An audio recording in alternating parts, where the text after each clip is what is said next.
Hello everyone, आज हम बात करेंगे how we are managing the response phase means during whatever disaster is going on. हम कैसे उसको मैनेज करते हैं, जिसे बोला जाता है managing response. So there are two systems, incident command system. Generally this system is of USA and उसमें से इंस्पायर होकर इंडिया में जो सिस्टम बना है इसे बोलते हैं incident response system. So will C both the system. So first is how to manage this response through this incident command system. So एक छोटा सा रूम भी हो सकता है जहाँ पे लोग बैठ के कोऑर्डिनेट करते हैं, बड़ा सा रूम भी हो सकता है जिसमें वो कोऑर्डिनेट कर सकते हैं। तो अगर सपोज कोई इमरजेंसी सिचुएशन आ जाता है, डिजास्टर हो गया, तो उसको मैनेज करने के लिए एक स्ट्रक्चर बना होता है जिसमें command, control and coordination of emergency response provide किया जाता है। उसमें कॉमन हायरार्की होती है, मतलब सब जो भी रिस्पॉन्डर्स होंगे उनको मल्टीपल एजेंसीज के साथ कोऑर्डिनेट करना होगा और एक कॉमन हायरार्की के थ्रू, मतलब सबका रोल्स एंड रिस्पॉन्सिबिलिटीज तय होगा। And it is needed when the incident require coordinated effort, मतलब डिजास्टर हो गया है, अभी कोऑर्डिनेशन की बहुत ज्यादा जरूरत है to ensure that the effective response for the effectiveness and safe use of the resources. जो भी रिसोर्स हमारे पास अवेलेबल है उसको हम प्रॉपरली मैनेज करें, उसका एफिशिएंट यूज करें एंड इफेक्टिवली रिस्पॉन्स फेज को मैनेज कर ले। उसके लिए जो भी हायरार्की बनी गई है, जो भी रिस्पॉन्डर्स है वो प्रॉपरली काम करे, उसका सिस्टम हम बोलते हैं incident command system. So basically this ICS organisation ये यूएसए का सिस्टम है। जो उसकी कैपेबिलिटी अगर एक्सपांड करना हो तो एक्सपांड भी कर सकते हैं, अगर कॉन्ट्रैक्ट करना हो तो कॉन्ट्रैक्ट भी कर सकते हैं एज पर द इंसिडेंट। तो उसमें सबसे पहला जो होता है वो इंसिडेंट कमांडर होता है, जो हाईएस्ट अथॉरिटी होता है, जो फर्स्ट रिस्पॉन्डर होता है, जो भी डिजास्टर हुआ है वहां पे वो जाएगा। एंड मेजर जो मैनेजमेंट रोल्स होते हैं they are also fixed and they are mainly command, operation, planning, logistic and finance and administration. ये उसके सब यूनिट्स होते हैं। So this is the ICS organisation. उसमें टॉप पे आते हैं इंसिडेंट कमांड, जिसमें हेड जो होते हैं वो इंसिडेंट कमांडर बोलते हैं। उनके अंडर में planning section, operation section, logistic section, finance and administration काम करते हैं। सो प्लानिंग सेक्शन को सबसे पहले प्लानिंग करना है, जो भी collection, evaluation, dissemination and use of information, जो भी इंफॉर्मेशन है उसको कलेक्ट करना है, स्टेट ऑफ रिसोर्स जानना है और उसके बेस पे उनको इंसिडेंट एक्शन प्लान करना है। मतलब कैसे हम रिसोर्स का इफेक्टिवली रिस्पॉन्स फेज में यूज करें, उसके लिए उनको प्लानिंग करनी है। उनके सब यूनिट में कितने रिसोर्स है, वो सिचुएशन यूनिट, डॉक्यूमेंट, डीमोबिलाइजेशन, जो भी अवेलेबल रिसोर्स है इसको कैसे डीमोबिलाइज करें, ये सबके सब सेक्शंस होते हैं। सो प्लानिंग करने का काम प्लानिंग सेक्शन का। जो भी प्लान बना हुआ इंसिडेंट एक्शन प्लान, उनको इम्प्लीमेंट करवाने का, उनको दूसरों के साथ कोऑर्डिनेट करके जो भी ऑपरेशन है उसको सक्सेसफुली कंप्लीट करने का काम जो होता है उसको ऑपरेशन सेक्शन देखता है। सो दे कीप, जो भी इंसिडेंट कमांडर है उसको सिचुएशन के बारे में बताते रहते हैं, रिसोर्स का स्टेटस क्या है, ऑपरेशन में एक्चुअली कितना रिसोर्स लग रहा है, अगर एक्स्ट्रा रिसोर्स चाहिए तो उसके लिए जो भी रिक्वेस्ट करना है ये आईसी के थ्रू वो प्लानिंग सेक्शन को कर सकते हैं। तो एक्चुअल जो भी इंसिडेंट एक्शन प्लान है उसको इम्प्लीमेंटेशन करवाने का काम ऑपरेशन सेक्शन का होता है। देन लॉजिस्टिक सेक्शन, मतलब यहाँ पे जो भी हम फैसिलिटीज, रिसोर्स, सर्विसेज या जो भी कुछ पर्सन्स भी अगर चाहिए, इक्विपमेंट चाहिए, तो उसके लिए ये लॉजिस्टिक सेक्शन काम करता है। सो उसमें बहुत सारे सब यूनिट होते हैं, communication unit, food water supply, मतलब जो भी लॉजिस्टिक, मतलब जितना भी अवेलेबल रिसोर्सेज है उसकी फैसिलिटी प्रोवाइड करना वो लॉजिस्टिक सेक्शन का काम होता है।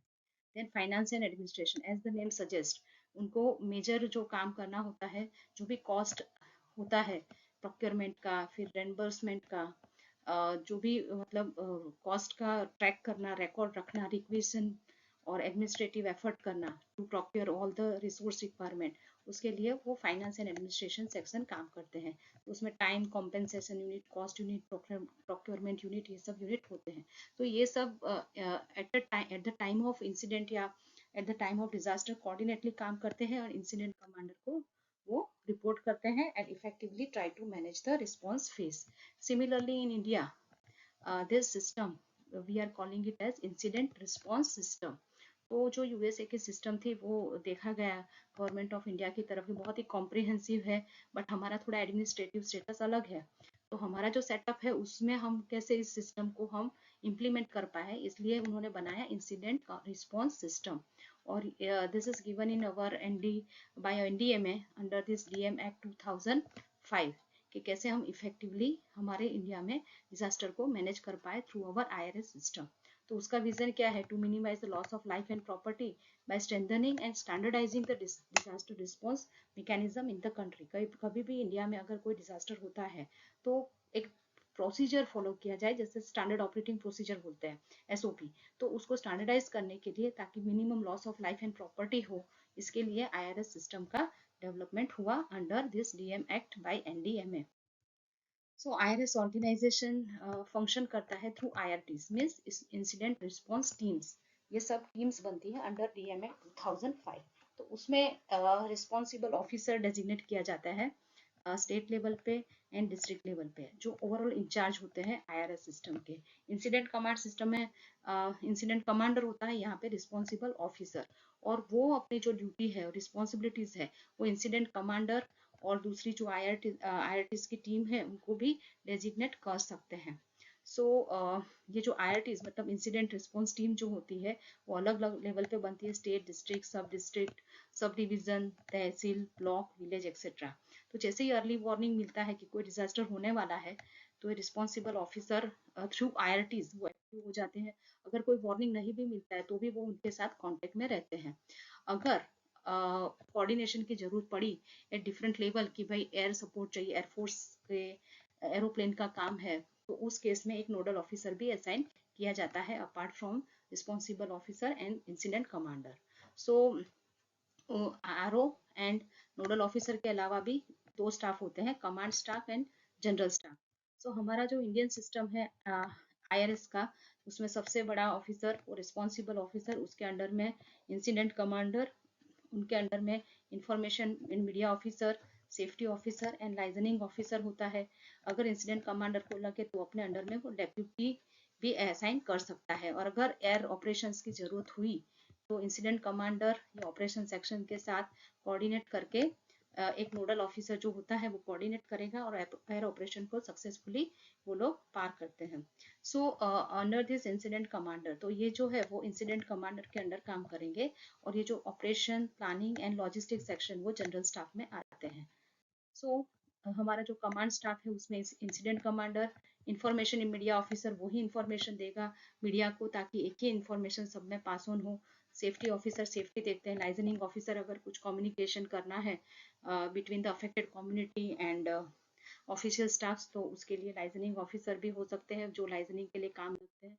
और जनरल स्टाफ में similar to our incident command system operation section होते हैं, जो जितना भी प्लान बना है उसको एग्जीक्यूट करने के लिए, एक्चुअल ऑपरेशन के लिए ऑपरेशन सेक्शन होता है।